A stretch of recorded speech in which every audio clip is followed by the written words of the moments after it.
Hoje, em 9 minutos, a gente conversa a respeito de um assunto que está latejando já há algum tempo, está ganhando forma na medida que algumas pessoas pioneiramente se engajam nesse tema com a sensibilidade de algumas instituições e que a gente espera que venha a acontecer para a melhoria do nosso Estado. Eu estou falando de economia criativa, o processo em que se confere valor econômico à arte e à cultura que se produz na região, numa determinada região, no nosso caso aqui é o Espírito Santo. Uma das pessoas que hoje se destaca como militante da implantação dessa nova mentalidade está aqui conosco hoje em 9 minutos. É o músico Alexandre Lima, com quem a gente vai conversar agora. Alexandre, então você, que às vezes vê os navios saindo do porto, né? É verdade. Carregado de minério, de ferro, de pelotas, não minério não, minério, pelotas, celulose, mármore. A matéria-prima, de um modo geral. Seu sonho é ver eles carregados de quê? De arte, meu compadre. Eu quero ver esses navios saindo aí lotados de arte. Na realidade, apesar da metáfora, e o próprio porto, né, a gente estava conversando, é uma metáfora, é a porta para o mundo, né?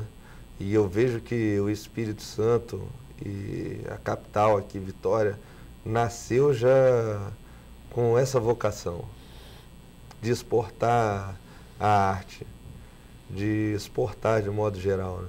Como é que você está vendo assim, esse movimento de conscientização de que a gente precisa transformar a arte e cultura em valor econômico para ser um bom valor econômico para ser vendido, para ser exportado? Bem, em primeiro lugar, os índices, né? Nos últimos 10 anos foram vendidos, feitos muitos projetos, trabalhos aqui na área musical, no cinema, nas artes plásticas. As pessoas começaram a circular o mundo e literalmente vender e viver da sua arte. E num primeiro momento, por exemplo, analisando aqui o lado da música, né, a gente tem se encontrado, o Fred, o Amaro, o Renato, eu, para bater papo. E tem registros em alguns livros, por exemplo, como Congo é Pop, de Adriana Bravin, a venda de 100, 150 mil CDs só em um vendedor de discos, na época um atacadista, Laser Discos. E, de um modo geral, a gente conversando, a gente chegou a 250 mil cópias. São números expressivos, números industriais. De um início, eu estou te falando de 10 anos atrás até hoje, assim, existia um início e hoje a gente vê a cultura se movimentando. Um Andy Garcia vindo aqui gravar uma cena em Vitória e realmente começar a haver parâmetros maiores, tanto de quantia, vamos falando de dinheiro mesmo, como de notoriedade. Divulgação, prestígio, etc. Agora, vem cá, sob a inspiração dessa perspectiva da economia criativa, você é um dos articuladores de uma cooperativa. Como é que está? Qual é a proposta exatamente? Bem, a cooperativa primeiro é profissionalizar a classe, capacitar, né, que é o primeiro momento, como a gente está falando que ele está se preparando. Hoje uma associação com o Sebrae, né, muito importante, de estar sobre um CNPJ, muitos músicos tocam, né, em bar, na noite, são professores, hoje eles têm uma empresa deles com CNPJ. Existe também a possibilidade de se capacitar com essas parcerias. Vou dar um exemplo, curso Gestão de Carreira, né, e dentre outros cursos de especialização. Tá, mas nesse caso ela está se articulando formalmente? Exatamente, está se articulando formalmente com CNPJ, como eu já te falei, sim, com cursos e preparando uma nova geração aí de músicos e uma galera também que já está aí no mercado para poder crescer um pouco mais como empresa e entender um pouco mais o que é a indústria criativa, né? Essa parte organizacional. Uhum. A questão das parcerias que não se restringem aos parceiros locais. Como é que essa coisa está sendo conduzida, Alexandre?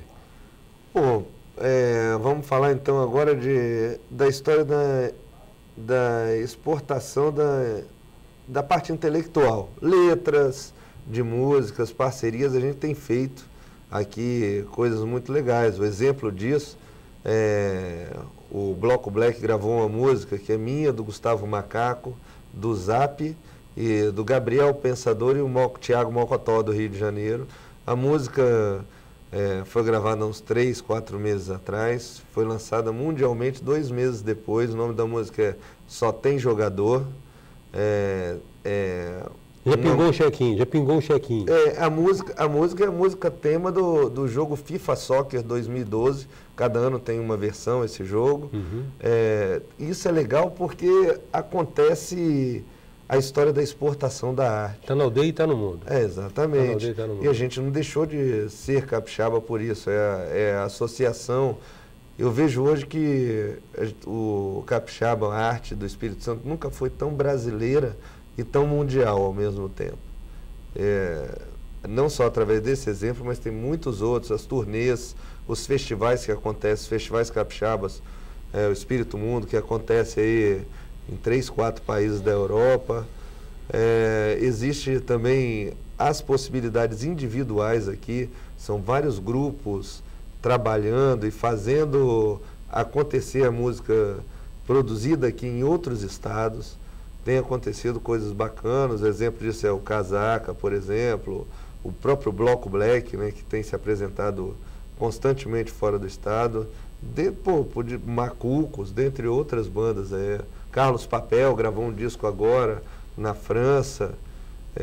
Existe um movimento, a banda Zé Maria também está terminando um disco, produtor francês, muito bacana.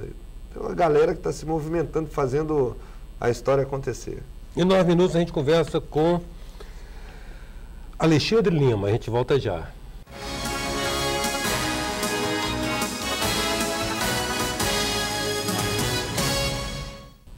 Voltamos com 9 minutos, que traz hoje o músico Alexandre Lima. Embora, na verdade, a gente esteja conversando com o Alexandre Lima como um dos fomentadores, idealizadores de uma atuação mais orgânica da cultura capixaba dentro de uma visão de economia criativa.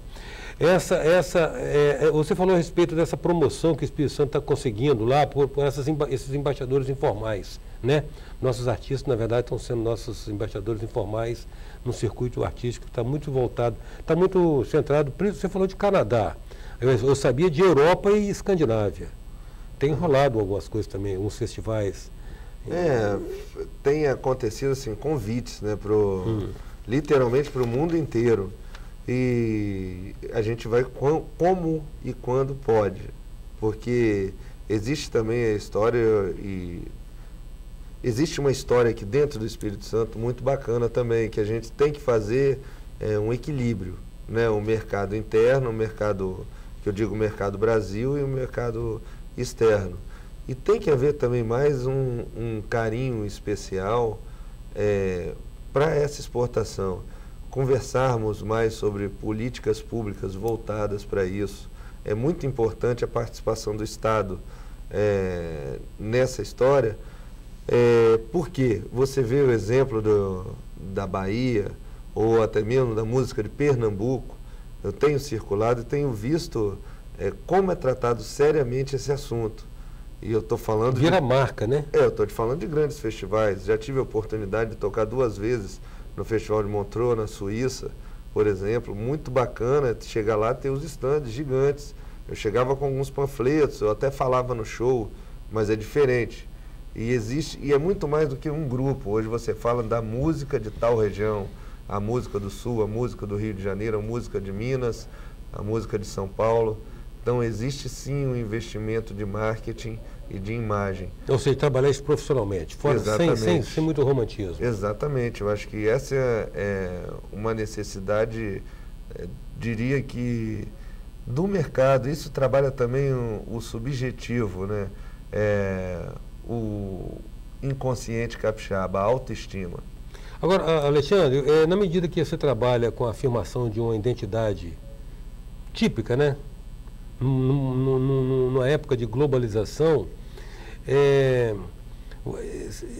isso fica mais marcado, porque nós temos uma indústria cultural, uma indústria de massa aí, que ela tende a estereotipar, ela tende a padronizar, né? Ela tende a mesmerizar toda a situação. Você acha que isso passa a ser essa singularidade nossa, essa identidade nossa passa a ser um diferencial positivo?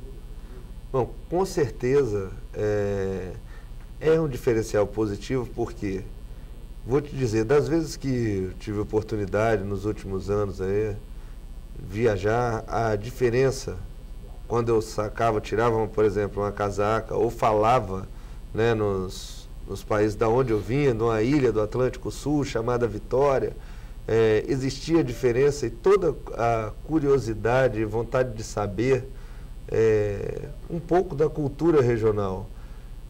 Realmente a gente está acostumado com a cultura de massa, as pessoas assistem, isso aí, né, já é uma bola de neve, assim, não é culpa de ninguém, cada um gosta do que quiser. Né? Tudo que aprendeu a gostar, né? Lhe ensinaram a gostar. Exatamente. Então, existe essa cultura já há muito tempo enraizada dentro do Brasil e no mundo inteiro.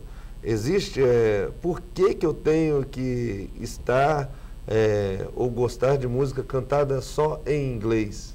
Né? Existem outros idiomas também no mundo, né? E o tipo de música que a gente aprendeu a gostar é aquela ali que é a certa. De repente, porque o ser humano precisa de outro ser humano para se formar. E, de repente, a gente tem esses exemplos na nossa frente. É por isso que a cultura de massa transforma a nação da maneira que ela quiser. A gente pode controlar através disso, olha, inclusive. Eu vi uma frase no Facebook, achei interessante, eu não sabia, do Bob Marley, dizendo que vocês riem de mim porque eu sou diferente. Você viu isso? Eu rio de vocês porque vocês são todos iguais. A verdade é essa, né?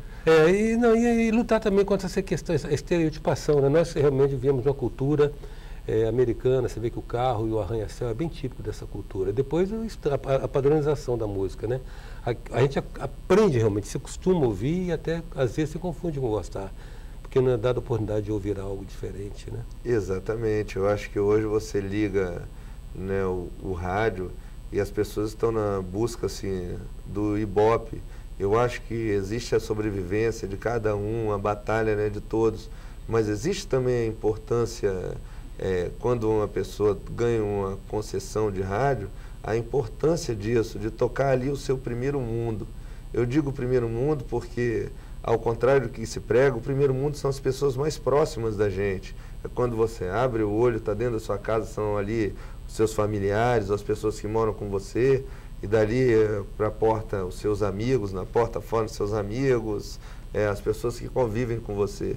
Então é importantíssimo estar juntos nesse momento, e realmente a mobilização não é apenas dos músicos, mas sim de toda uma cadeia produtiva da música, né? Que cada cadeia produtiva tem o seu gargalo, e a divulgação aqui é uma delas. Então, aproveitando a divulgação, a gente está sabendo que você faz show no começo de novembro agora, você faz show no Carlos Gomes, vai aproveitar para gravar o show também, para fazer dele um CD. Exatamente.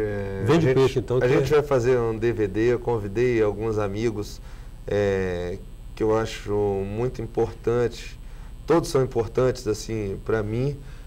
No caso, o Tião de Oliveira, que é filho do mestre Maurício de Oliveira, a banda Casaca, convidei, a galera do Bloco Black, o Fred, o Amaro Lima, meu irmão, e mais uma moçada assim, para a gente fazer uma grande festa no Teatro Carlos Gomes, no dia 4 desse mês, aniversário de um grande amigo meu, não sei se você conhece, o Eustáquio. Você já está convidado. E quero estender esse convite aí para todos. É um grande prazer estar lá, fazer uma festa da música botocuda da Ilha de Vitória. Grato, Alexandre, pela sua presença aqui hoje, em 9 minutos. Valeu. Em 9 minutos a gente contou com a presença do músico Alexandre Lima, agora um dos artífices da implantação de uma consciência de economia criativa aqui no Espírito Santo. Até já. Sou passageiro do tempo, tentando entender, erro e acerto os caminhos, aprender